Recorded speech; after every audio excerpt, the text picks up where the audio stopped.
여러분 안녕하세요. 공지영 전도사입니다. 오늘의 주제는 찬양의 기도입니다. 찬양은 우리와 늘 함께합니다. 우리가 주님을 가까이 하면 할수록 언제나 주님을 찬양할 수밖에 없기 때문입니다. 우리가 지금 배우고 있는 예언자들도 그들의 삶이 날마다 하나님에 대한 찬양으로 가득 찼고, 그로 인해 늘 힘들고 고되지만 그만큼 기쁨으로 하나님의 일을 감당할 수 있었습니다.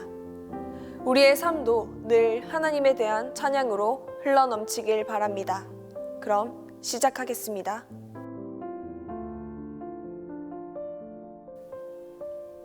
찬양의 기도에는 감사와 찬송이라는 두 가지 측면이 있습니다. 감사는 하나님께서 우리에게 행하신 일에 대해서 영광을 돌리는 것이고, 찬송은 본질적으로 하나님이 누구신가에 대해 영광을 돌리는 것입니다. 이 구분은 타당하나 그것을 너무 중시하지 않도록 유의해야 할 것입니다. 감사의 찬송은 동시에 모든 참된 찬양의 경험 속에 어우러져 있습니다.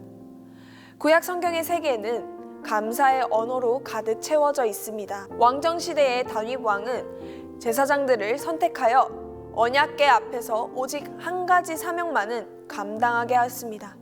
그 사명은 이스라엘의 하나님 여호와를 칭송하며 감사하며 찬양하는 것입니다.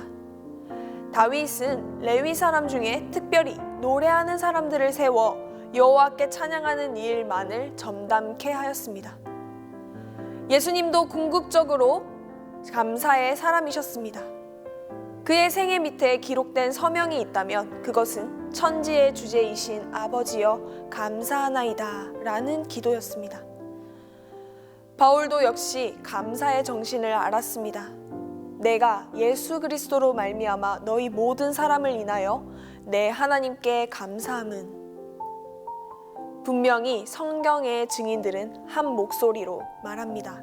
그리고 우리에게 범사에 우리 주 예수 그리스도의 이름으로 항상 아버지 하나님께 감사하라고 강권합니다. 성경은 분명히 찬송으로 채워져 있습니다. 고대 율법서에서도 찬송에 대한 명확한 언급이 있다는 것은 참으로 놀라운 일입니다. 그는 내 찬송이시요 내 하나님이시라. 시편은 찬송의 소리로 흘러넘칩니다. 할렐루야, 내 영혼아 여호와를 찬양하라. 나의 생전에 여호와를 찬양하며 나의 평생에 내 하나님을 찬송하리로다. 송축은 기쁨에 넘친 최고도의 찬송입니다. 하나님을 송축하는 경험을 하게 되면 우리 영혼은 찬송으로 큰 기쁨을 얻게 됩니다. 마음과 생각의 이 두 가지 활동, 즉 감사와 찬송의 중요성을 누가 의심할 수 있겠습니까? 그 두 가지는 항상 함께 찬양의 의미를 해석해 줍니다.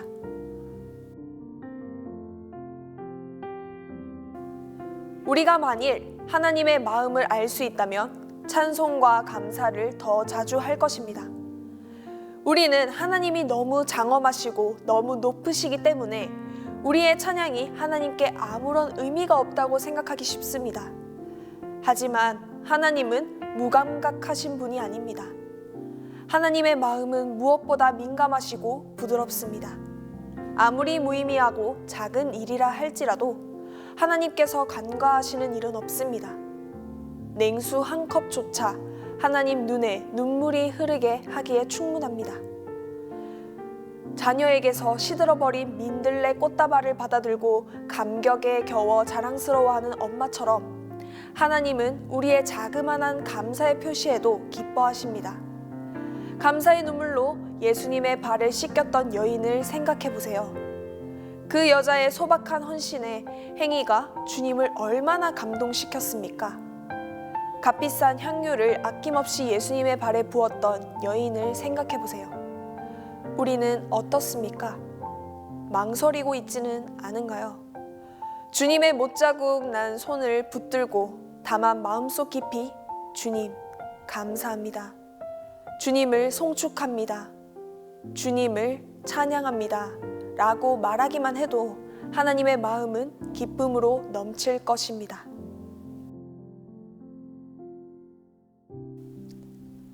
C.S. 루이스는 찬양을 방해하는 것들을 몇 가지로 분석해 놓았습니다. 그 첫 번째는 부주의함입니다. 인생의 소용돌이 속에 휘말리다 보면 하나님의 사랑의 손길을 간과하기가 쉽습니다. 그것은 우리가 단지 인생의 격심한 생존, 경쟁 속에 빠졌기 때문은 아닙니다. 인생을 흐리멍텅하게 더럽히려는 가정과 학교와 직장의 매우 타당성 있는 요구 때문입니다. 우리가 마땅히 해야 할 일은 제게 콩나물처럼 밤새 자라는 일입니다. 두 번째는 다른 것에 주의를 기울이는 것입니다. 해가 지는 것을 보고 찬양하기보다는 분석하고 좌절이 생기면 그저 보이는 것은 좌절뿐이고 하나님의 섭리는 무시하는 경우가 바로 그것입니다. 세 번째 방해 요인은 탐욕입니다. 우리는 이번에도 주님이십니다 라는 말 대신에 한 번만 더 라는 파멸의 말을 말하기가 쉽습니다. 더욱더 많은 것을 원하는 우리의 욕심 때문에 우리는 찬양의 능력을 상실합니다. 루이스는 한 가지 방해 요인을 더 말하고 있는데 그것은 자부심입니다. 일상적인 것 가운데서 하나님을 발견하는 사람들은 그 모든 것에 관해 자부심을 갖기가 너무 쉽습니다. 자부심이 발동하면 자신이 얼마나 훌륭한가에 다시 한번 초점이 맞추어지게 됩니다. 그것이 바로 찬양의 줄이 매우 쉽사리 잘리는 이유입니다. 찬양의 기도는 배워야 합니다. 저절로 되는 것이 아닙니다. 자녀의 감사의 습관을 들이기 위해서는 끊임없이 노력이 필요합니다. 우리도 마찬가지입니다. 감사, 찬송, 경배, 이러한 것들이 처음부터 우리의 마음속이나 입술에 떠오르는 것은 아닙니다. 더욱더 깊고 온전한 찬양을 하기 위해서는 가능한 모든 도움이 필요합니다. 우리는 찬양을 배울 때 적어도 처음에는 웅장하고 우주적인 것들에 초점을 맞추어 그렇게 엄청난 규모로 배우지 않았습니다. 그런 식으로 찬양을 배우기 시작하면 금방 지쳐버리고 패배하고 말 것입니다. 우리는 하나님의 선하심을 배울 때 하나님의 선하심을 묵상함으로써 배우는 것이 아니라 나비를 지켜봄으로써 배웁니다.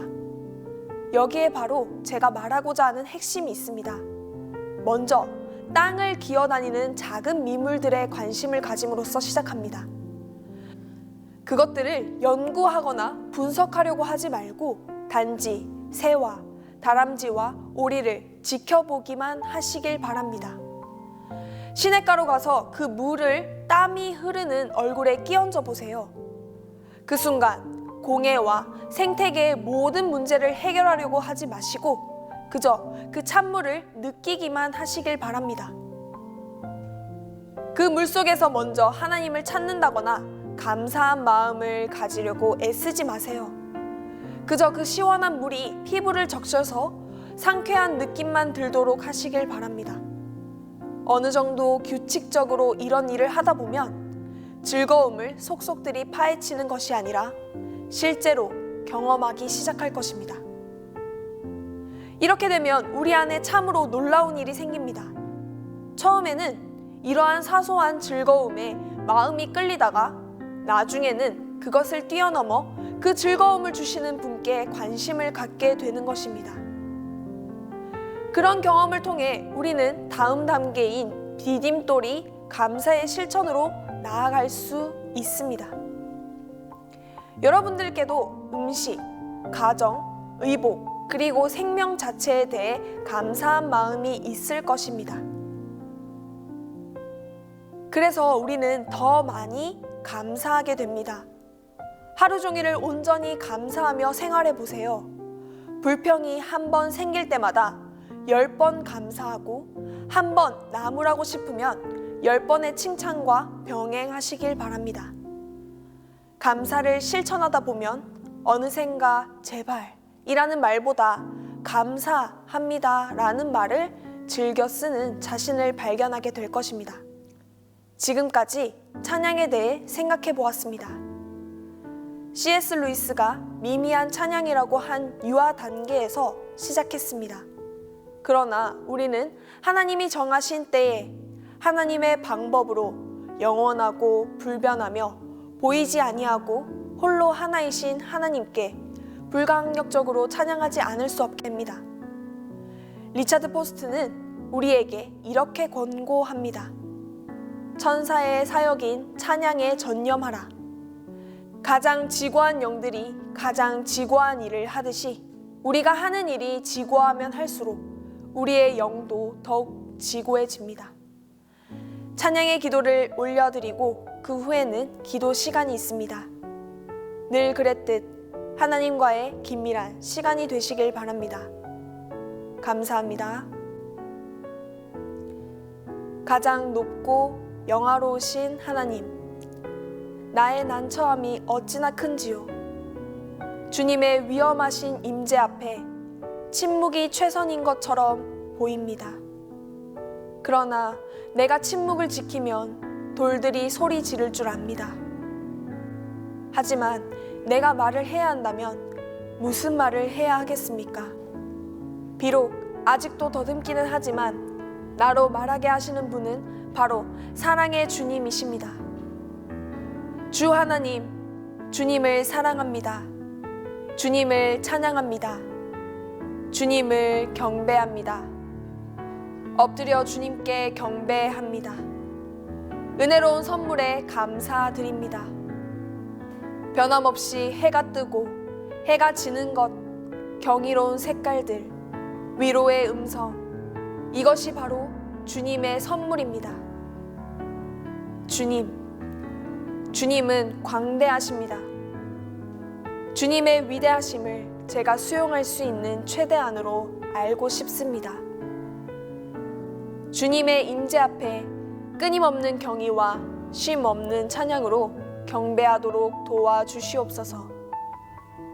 영원히 찬양받으실 주님의 이름으로 기도드립니다.